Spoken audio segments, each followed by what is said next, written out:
Hello and welcome my dear students on my YouTube channel chemistry. तो प्यारे बच्चों, आज के इस इंपॉर्टेंट शॉर्ट वीडियो में बात करेंगे केमिकल काइनेटिक्स का एक क्वेश्चन है जो कि नीट के एग्जाम में पूछे जाते हैं इस तरह के प्रश्न। और बेटा यहाँ पे जो पूछा गया है, which of the following plot is are correct for the given reaction. यहाँ P naught is the initial concentration of P.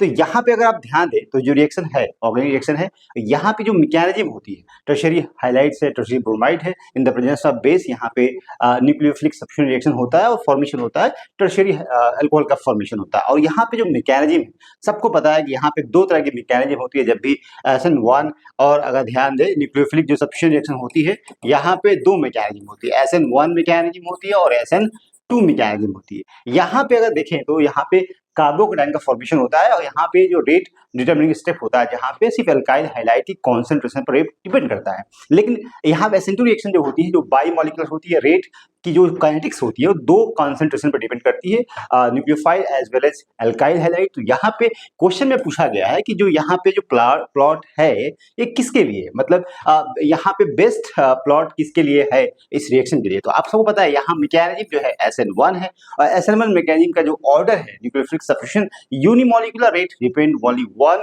Concentration of, कह सकते हैं रिएक्टेंट कॉन्सेंट्रेशन पे। तो यहाँ पे आंसर यहाँ पे देखिए तो रेट यहाँ टी हाफ जो है इनिशियल जो कॉन्सेंट्रेशन के जस्ट यहाँ पे रिमेन कांस्टेंट होता है। यहाँ पे आपको पता है कि जब फर्स्ट ऑर्डर काइनेटिक्स होती है तो वहां पे जो टी हाफ होता है, टी हाफ जो होता है बराबर होता है 0.693 अपॉन के।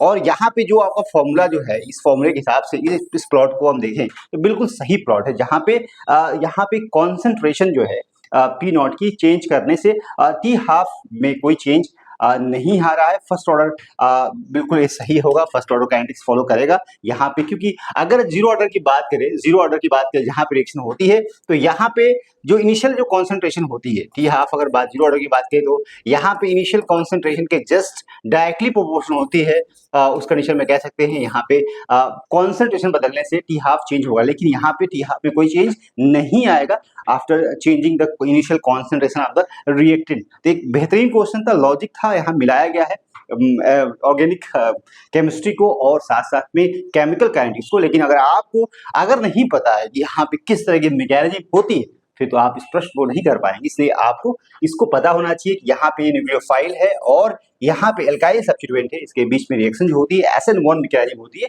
और SN1 मैकेनिज्म आपका यूनिमॉलिक्यूलर होती है जिसपे रेट सिर्फ डिपेंड जो करता है एल्काइल हाइलाइट पे करता है। तो एक बेहतरीन क्वेश्चन था, आई होप आपको समझ में आया होगा। और मोर